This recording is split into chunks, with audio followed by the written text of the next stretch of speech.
अस्सलाम वालेकुम everyone, welcome to Ayesha medical education. आज इस वीडियो में हम लोग स्टडी करने जा रहे हैं यूरिन फॉर्मेशन। बेसिकली हम लोग जो है वो आज चैप्टर स्टार्ट कर रहे हैं urine formation of the renal physiology and skin. ये हमारे पास क्या है, फिजियोलॉजी का एक सेक्शन है जिसमें हम लोग ये वाला चैप्टर स्टडी करेंगे।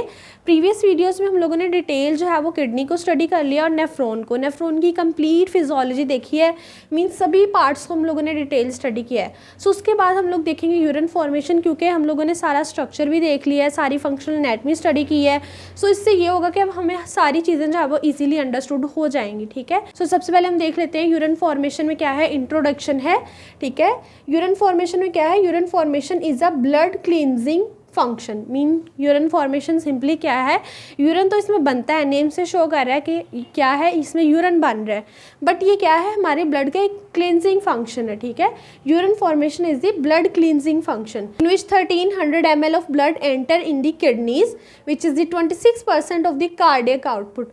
होता क्या है कि 1300 ml ब्लड जो है वो हमारे दोनों किडनीज में एंटर करता है। ठीक है, दोनों किडनी में एंटर करता है, किस लिए एंटर करता है, क्लींजिंग के लिए। ठीक है, सो इसी ब्लड को क्लीन करेंगे, जो भी हमारे पास रिमेन्स होंगे वो यूरिन होगा। ठीक है, इसकी परसेंटेज की बात करें तो ये कितना होता है, 26% ऑफ द कार्डियक आउटपुट। 26% जो है वो हमारी एक कार्डियक आउटपुट का होता है 1300 ml ब्लड। ठीक है, मीन 1 लीटर से कुछ अबाव होता है, 1.5 लीटर के राउंड अबाउट ब्लड जो होता है वो हमारे दोनों किडनी में एंटर करता है। Kidney excrete unwanted substances along with the water from the blood as urine. Mean ये यूरिन बनता कैसे है कि हमारे किडनी क्या करते हैं, ब्लड को क्लीन करते हैं, क्योंकि ये ब्लड क्लींजिंग फंक्शन है। 1300 ml सपोज जो है वो किडनी में एंटर हुआ है ब्लड, तो उसमें क्या होगा, अनवांटेड सब्सटेंसेस को जो है वो जब एक्सक्रीट किया जाएगा तो साथ ही साथ जो है वो वाटर भी एक्सक्रीट होगा, किस फॉर्म में, यूरिन की फॉर्म में। ठीक है, सो यूरिन में क्या होता है, वाटर होता है और उसमें अनवांटेड सब्सटेंसेस होते हैं और वो क्या होते हैं, रिमेन्स होते हैं ब्लड की क्लींजिंग के। नेक्स्ट है हमारे पास normal urinary output. In a normal person it is 1 to 1.5 litre per day. Mean एक नॉर्मल पर्सन में जो है वो कितना यूरिन बनता है, 1 to 1.5 litre per day. Next है हमारे पास ये process of urine formation. Mean जो हमारा यूरिन बनता है इसमें कौन कौन से प्रोसेस होते हैं। Basically it includes 3 process. कितने प्रोसेस होते हैं, 3 प्रोसेस होते हैं। Glomerular filtration, tubular reabsorption and tubular secretion. ठीक है, सबसे पहले क्या है, glomerular filtration. It is the first process of the urine formation. Mean क्या होता है, 3 प्रोसेस है जिनके अंडर क्या होगा, यूरिन फॉर्म होगा। ठीक है, सबसे पहला जो है वो ग्लोमेरुलर फिल्ट्रेशन है। मीन नेम से इंडिकेट कर रहा है ये कहाँ पर प्रोसेस सारा जो है वो टेक प्लेस हो रहा है, ग्लोमेरुलस के अंदर। Glomerulus is the part of nephron. तो इसमें क्या होता है कि blood in the glomerular capillaries and plasma filter into the Bowman's capsule. Mean blood जो है वो एंटर करता है एफरेंट एट्रियोल के थ्रू, किस में जाता है, ग्लोमेरुलस में। ठीक है, ग्लोमेरुलर कैपिलरीज में। वहाँ से क्या होता है, इसकी जब फिल्ट्रेशन होती है तो प्लाज्मा फिल्टर होकर किस में चला जाता है, नीचे बोमेन्स कैप्सूल में। Bowman's capsule is the capsular structure, is a cup like structure which hold the glomerulus. ठीक है, इसमें क्या होता है, मीन ये जो कैपिलरीज है इनके अंदर जो प्लाज्मा फिल्टर होके किस में चला जाएगा, फिल्ट्रेट बोमेन्स कैप्सूल में आ जाएगा।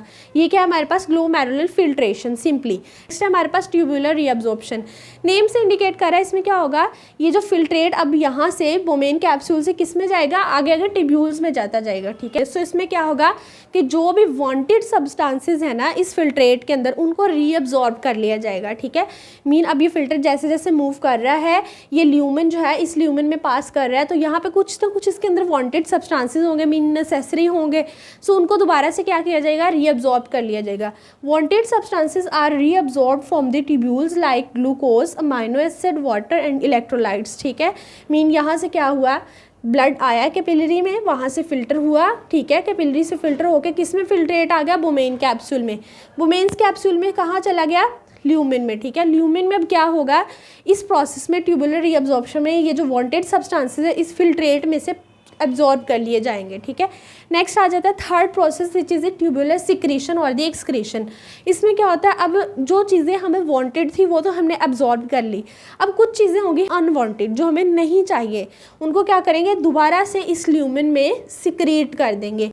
और वो अनवांटेड सब्सटेंसेस कहाँ से आएंगे हमारे पास, साथ ही साथ क्या होंगी, पेरिट्यूब्युलर वेसल्स होंगी। ठीक है, इन पेरिट्यूब्युलर वेसल्स में से अनवांटेड सब्सटेंसेस दोबारा से किस में आ जाएंगे, इस ल्यूमेन में आ जाएंगे, मीन इसमें सिक्रीट हो जाएंगे। ठीक है, now unwanted substances from the peritubular vessels is secreted into the tubular portion, ठीक है।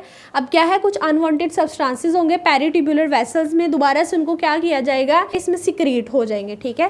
पहले हमने क्या किया, ग्लोमेरुलर फिल्ट्रेशन हुई, हमारे यूरिन फॉर्मेशन का फर्स्ट प्रोसेस है, मीन उसमें क्या है, ब्लड जो है वो कैपिलरीज में आया, वहाँ से ग्लोमेरुलस में फिल्ट्रेशन हुई, देन वो फिल्ट्रेट कहाँ आ गया, वोमेन्स कैप्सूल में। अब क्या है, यहाँ पे ट्यूब्यूल में वो पास कर रहा है, तो वहाँ पे क्या हुआ, ट्यूबुलर रीअब्जॉर्प्शन हुई वांटेड सब्सटेंसेस को अब्जॉर्ब करने के लिए, एंड अनवांटेड सब्सटेंसेस को सिक्रीट करने के लिए कौन सा स्टेप है, ट्यूबुलर सिक्रीशन और दी एक्सक्रीशन, ठीक है। अब आता है हमारे पास इसका first step glomerular filtration, mean अब हम इन तीनों को डिटेल स्टडी करेंगे डिफरेंट वीडियोस में, ठीक है। सो सबसे पहली वीडियो में हम लोग फर्स्ट स्टेप को देखने जा रहे हैं, ग्लोमेरुलर फिल्ट्रेशन डिटेल में स्टडी करेंगे। It is the first process of the urine formation, mean urine formation का फर्स्ट प्रोसेस है, ठीक है। और हमेशा जो फिल्ट्रेशन है वो ग्लोमेरुलस के अंदर ही होती है, क्योंकि हमने ग्लोमेरुलस का स्ट्रक्चर पढ़ा है, इसके अंदर क्या होता है, फिल्ट्रेशन पोर्स होते हैं जो क्या करते हैं, फिल्ट्रेशन करवाते हैं, ठीक है। अब इसके लिए क्या है, स्पेशल मेम्ब्रेन है, मीन फिल्ट्रेशन के पर्पस के लिए एक स्पेशल मेम्ब्रेन है। अब इसको हम स्टडी करेंगे। फिल्ट्रेशन मेम्ब्रेन कैसे बनती है, हमारे पास 3 मेम्ब्रेन्स होती हैं जो क्या मिलके बनाती हैं, filtration membrane, glomerulus capillary membrane, basement membrane, visceral layer of Bowman's capsule. अब ये तीनों कहाँ पर प्रेजेंट है अभी देख लेते हैं। ये जो मैंने रेड कलर में स्ट्रक्चर बनाया है, ये क्या है, हमारे पास ग्लोमेरुलस की कौन सी मेम्ब्रेन होंगी, कैपिलरीज, सारी की सारी कैपिलरीज हैं, तो कैपिलरी मेम्ब्रेन होगी, ठीक है। अब इसके साथ क्या है, दरमियान में आ जाती है बेसमेंट मेम्ब्रेन, यहाँ पे जहाँ पे मैं ये डॉट्स बना रही हूँ, क्या है, पूरी की पूरी बेसमेंट मेम्ब्रेन है। बेसमेंट मेम्ब्रेन के बाद क्या आ जाता है, visceral layer of Bowman's capsule, this is the visceral layer of Bowman's capsule, क्योंकि बाहर वाली साइड पे कौन सी लेयर है, पेरियाइटल लेयर, बट हमारा कंसर्न किसके साथ है, विजरल लेयर के साथ, क्योंकि विजरल लेयर जो है वो कैपिलरी मेम्ब्रेन के साथ अटैच होती है। कौन कौन सी 3 मेम्ब्रेन है, ग्लोमेरुलर कैपिलरी मेम्ब्रेन, दरमियान में आ जाती है बेसमेंट मेम्ब्रेन, देन थर्ड पे आ जाती है विजरल लेयर, ठीक है। उसको हम लोगों ने यहाँ पे स्टडी करना है, ये जो है वो तीनों को मिला के हम लोगों ने देखा कि कैसे हमारे पास फिल्ट्रेशन मेम्ब्रेन बनती है। अब हम देख लेते हैं जो ग्लोमेरुलर कैपिलरी मेम्ब्रेन है वो किस चीज़ से बनी है, हमारे पास एंडोथीलियल सेल से बनी है, सिंगल लेयर एंडोथीलियल सेल्स, ठीक है। अब एंडोथीलियल सेल्स के दरमियान क्या होते हैं, छोटे छोटे पोर्स होते हैं जिसको हम बोलते हैं फिनिस्ट्री, और फिनिस्ट्री का साइज कितना है, 0.1 माइक्रो। ये जो आपको ऊपर रेड कलर के सेल्स दिख रहे हैं, ये क्या है, हमारे पास एंडोथीलियल सेल्स, किसके हैं, ग्लोमेरुलर कैपिलरी मेम्ब्रेन के। उसके बाद कौन सी मेम्ब्रेन आती है, बेसमेंट, ये वाली है बेसमेंट मेम्ब्रेन। ये जो मैंने ग्रीन कलर में बनाई है, ये क्या है, बेसमेंट मेम्ब्रेन, इसको बी लिख देते हैं, ठीक है। उसके बाद आ जाती है ये ब्लू कलर में, ठीक है। ब्लू कलर में कौन सी है, visceral layer of Bowman's capsule. So ये जो आपको ब्लू कलर में सेल्स दिख रहे हैं, ये किसके हैं, विजरल लेयर के, which are the flattened epithelial cells. Endothelial cells किसके थे, ग्लोमेरुलर कैपिलरी मेम्ब्रेन के। इसके कौन से सेल्स होंगे, फ्लैटेंड एपिथेलियल सेल, ठीक है। इसको मैंने एपी लिखा है, इसको मैंने एंडो लिखा है, ठीक है। अब क्या होता है कि जो एपिथेलियल सेल है उनकी साइटोप्लाज्मिक प्रोजेक्शन है, मीन इस तरह से एक्सटेंशन है जिसको हम बोलते हैं पेडिकल, ठीक है। पेडिकल क्या होता है, एक फीट लाइक स्ट्रक्चर होता है जिसके थ्रू सेल जो है वो बेसमेंट मेम्ब्रेन के साथ जुड़ा हुआ है, ठीक है। ये क्या है, पेडिकल। और इस पेडिकल के साथ अगर सेल की हम बात करें तो क्या बन जाता है, पोडोसाइट, ठीक है। एपिथेलियल सेल प्लस पेडिकल क्या होता है, पोडोसाइट, ठीक है। अब इनके दरमियान भी क्या है, हमारे पास एक स्पेस है जिसको हम बोलते हैं स्लिट पोर, ठीक है। इन दोनों के दरमियान भी स्पेस है, इन दोनों के दरमियान भी स्पेस है। इसके दरमियान जो पोर है इसको बोलेंगे फिनिस्ट्री, इसके दरमियान जो है वो क्या है, स्लिट पोर। सिंपली क्या है, ऊपर एंडोथीलियल सेल है, नीचे एपिथेलियल सेल है। एंडोथीलियल सेल किसके हैं, ग्लोमेरुलर कैपिलरी मेम्ब्रेन के। नीचे वाले सेल किसके हैं, विजरल लेयर के। दरमियान में क्या है, हमारे पास फ्यूज्ड फॉर्म में बेसमेंट मेम्ब्रेन है जो क्या कर रही है, ग्लोमेरुलर कैपिलरी मेम्ब्रेन को हमारे पास विजरल लेयर से सेपरेट कर रही है, ठीक है। ये आपको समझ आ ही गया होगा, एक सैंडविच लाइक स्ट्रक्चर है, ऊपर एंडोथीलियल सेल है, नीचे एपिथेलियल सेल है, दरमियान में क्या है, बेसमेंट मेम्ब्रेन है। और ये तीनों चीज़ें मिलकर क्या बनाती हैं, filtration membrane for the filtration of the urine. Urine formation का जो फिल्ट्रेशन का पहला स्टेप होता है उसके लिए ये क्या है, एक मेम्ब्रेन बनती है इन तीनों चीज़ों से, ठीक। नेक्स्ट आ जाती है प्रोसेस ऑफ ग्लोमेरुलर फिल्ट्रेशन। इसमें क्या होता है, सिंपली ब्लड जो है वो ग्लोमेरुलर कैपिलरीज में एंटर करता है, वहाँ पे क्या होता है, प्लाज्मा जो है वो फिल्टर होकर किस में चला जाता है, वोमेन्स कैप्सूल में। अब ये जो प्लाज्मा है इसके अंदर क्या है, all substances of plasma are filtered, सब कुछ फिल्टर हो जाता है except plasma protein. Plasma protein क्यों नहीं हमारे पास फिल्टर होती, क्योंकि उनका साइज़ बड़ा होता है, लार्ज साइज होता है, क्योंकि हमारे पास फिल्ट्रेशन पोर का कितना साइज है 0.1 माइक्रो, और यहाँ से प्रोटीन्स जो है वो पास नहीं होती क्योंकि उनका साइज लार्ज है, ठीक है। तो सारा का सारा प्लाज्मा तो नीचे आ गया एक्सेप्ट प्रोटीन्स, ठीक है। अब ये जो फिल्टर्ड फ्लूइड सारा का सारा हमारे पास यहाँ से पास कर रहा है, इसको हम बोलेंगे ग्लोमेरुलर फिल्ट्रेट। क्या बोलेंगे? Glomerular filtrate.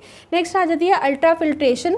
Glomerular filtration is called ultrafiltration because even minute particles are filtered except plasma protein. Plasma protein के अलावा सब कुछ जो है वो फिल्टर हो जाता है। सो ग्लोमेरुलर फिल्ट्रेशन को हम लोग अल्ट्रा फिल्ट्रेशन भी बोलते हैं। Due to their large size than filtration pore of capillary endothelium. ये हमने पहले बात कर ली है कि प्रोटीन्स जो है वो क्यों नहीं हमारे पास फिल्टर होती, क्योंकि उनका साइज बड़ा होता है फिल्ट्रेशन पोर से, जो कि हमारे पास कैपिलरी एंडोथीलियम में पोर्स होते हैं। ये वाले पोर्स जो है वो कितने हैं? 0.1 माइक्रो के हैं। सो प्रोटीन्स इस साइज से बड़ी हैं तो फिल्टर नहीं होंगी। सब कुछ जो है फिल्टर हो गया है। हमारे पास यहाँ पे क्या ल्यूमेन में मूव कर रहा है? ग्लोमेरुलर फिल्ट्रेट, ठीक है। नेक्स्ट वीडियो में हम देखेंगे GFR which is the glomerular filtration rate, और उसके फैक्टर्स को देखेंगे। सो ये था हमारे पास complete process of urine formation में ग्लोमेरुलर फिल्ट्रेशन, ठीक है। If you understand this video so please like share and subscribe the channel. Thanks for watching.